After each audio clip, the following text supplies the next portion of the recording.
चलिए बच्चों, एनटीए ने अपना प्रोविजनल आंसर की को रिलीज और एनटीए ने क्या माना है?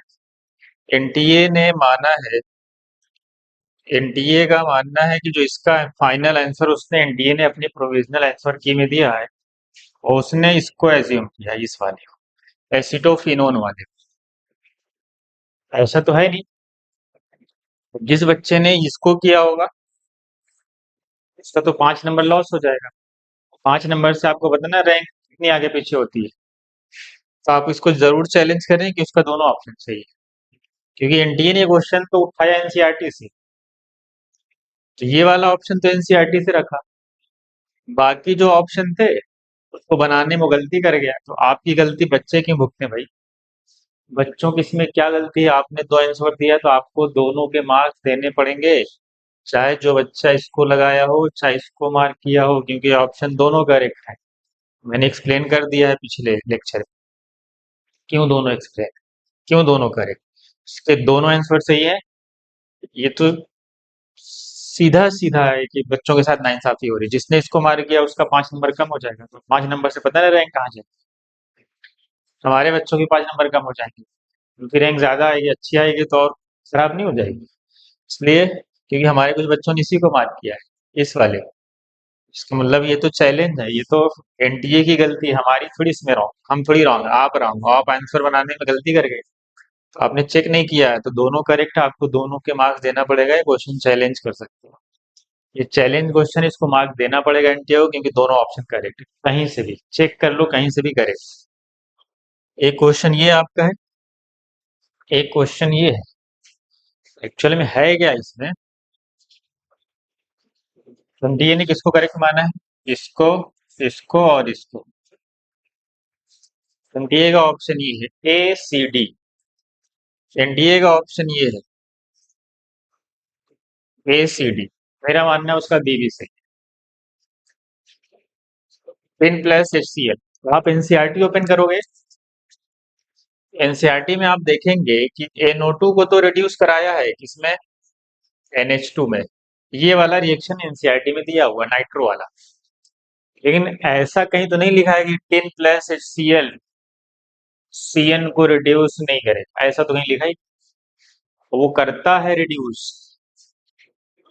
अब एनसीईआरटी में नहीं लिखा है तो इसमें हमारी कोई गलती नहीं है। अगर जिसने मार्क किया है ये, उसको भी सही माना जाए। मेरा ये लॉजिक है। अगर RCN है और आपने इसकी रिएक्शन कराई किसके साथ? SN प्लस HCl, ये इससे रिएक्ट कर जाती, इससे रिएक्ट करके ये नाइसेंट हाइड्रोजन देगा। ये नाइसेंट हाइड्रोजन इस CN को रिड्यूस कर देते हैं, RCH2NH2 में जाता है ये। तो ये मत कहना कि ये स्टेफन रिडक्शन। RCN है, SN प्लस HCl के साथ वो रिड्यूस होके जाएगा। इसमें थ्रू नाइसेंट हाइड्रोजन ये जाता है किसमें? प्राइमरी अमाइन में, मतलब 1 डिग्री अमाइन में। और इसका ये भी सही। अब एनसीईआरटी में नहीं लिखा है तो हम क्या करें? इसका मतलब इसके दो ऑप्शन सही है। इसका भी मेरा मानना है कि दो ऑप्शन सही, फर्स्ट और थर्ड। अब इसको चाहिए तो एक्सेप्टेबल, ये वाला तो महाबलन फॉर्म, ये वाला, ये तो कहीं से भी पूछे एनटीए को दोनों के मार्क देने पड़ेंगे, जिसने दोनों किया है। जिसने नहीं किया उसने ये किया, उसका तो रॉन्ग ही है। जिसने इन दोनों को या ये किया हो चाहे ये किया हो, क्योंकि आपने लिखा है, क्योंकि आपने नोटिफिकेशन जारी की थी। अगर किसी क्वेश्चन के दो ऑप्शन है तो आपको एक मार्क कर, बच्चे चाहे जो भी मार्क करें, या इसको मार्क करें या इसको मार्क करें, आपको तो मार्क्स देना पड़ेगा। और रहा इस वाले का, ये वाला एनसीईआरटी में तो मेंशन नहीं है कि SN प्लस HCl RCN को RCH2NH2 में जाएगा, ऐसा तो कुछ है नहीं, लेकिन ये कर देता है। तो मेरा मानना है इसके भी दोनों सही है, फर्स्ट और थर्ड दोनों एज्यूम करेंगे हम। तो एनटीए को अपनी आंसर की अपडेट करनी चाहिए। मैंने सुना है वो वाले क्वेश्चन की भी आंसर की शायद रॉन्ग आई है, पता नहीं।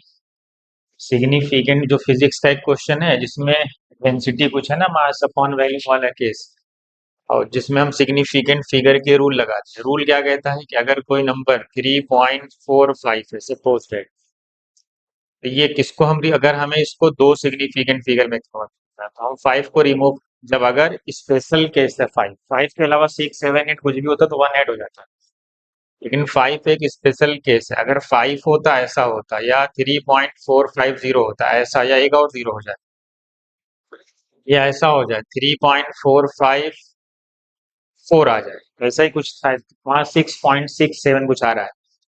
तो जब मैं 5 को हटाऊंगा तो मुझे, अगर सिर्फ 5 है तो मुझे एडजेसेंट नंबर को देखना पड़ता है। अगर वो इवन है तो एडिशन नहीं होता, एडिशन नहीं होता मतलब 3.4 ही आता है। और अगर मैं इसको हटा दूं, देखो 5 के बाद जीरो लगा हो तो भी यही वाला केस होता है, स्पेशल केस, फिर भी ये इवन है तो इसका भी हमें 3.4 ही लिया जाए। लेकिन अगर ये यही वाला केस ऐसा होता, 3.35 होता, पता है अगर मैं इसको राउंड ऑफ करता तो इसको भी मैं 3.4 लिखता, क्यों? क्योंकि बगल वाला नंबर ऑड है। लेकिन जब मैं इसको हटाता हूँ, इसको हटाने में क्या है, मैं 5 को नहीं हटा रहा हूँ, 5 के बाद 4 लगा है, तो ये वो वाला केस नहीं है जो स्पेशल केस सिर्फ 5 हो या 500 लगा हो। तो यहाँ पे ऐड होगा तो यहाँ पे कितना आएगा, 3.5 आएगा। मैंने सुना है शायद कि इसकी भी आंसर की कुछ और आई है ना, शायद मैंने 7.6 शायद दिया, एनटीए ने एज्यूम किया, मेरा मानना है वो सही नहीं है, 7.7 ही उसका। ठीक है, एनटीए को करेक्ट करना चाहिए अपने आंसर की, बहुत ऐसे थोड़ी काम चलता है, 5 नंबर से किसी का सिलेक्शन रुक जाएगा, आपकी गलती है। क्योंकि भाई ऐसा ऑप्शन बनाने की होती है क्या जिसके दो दो ऑप्शन आ रहे हैं, एक ही पेपर बनाते हो भी सही से नहीं बना पाते।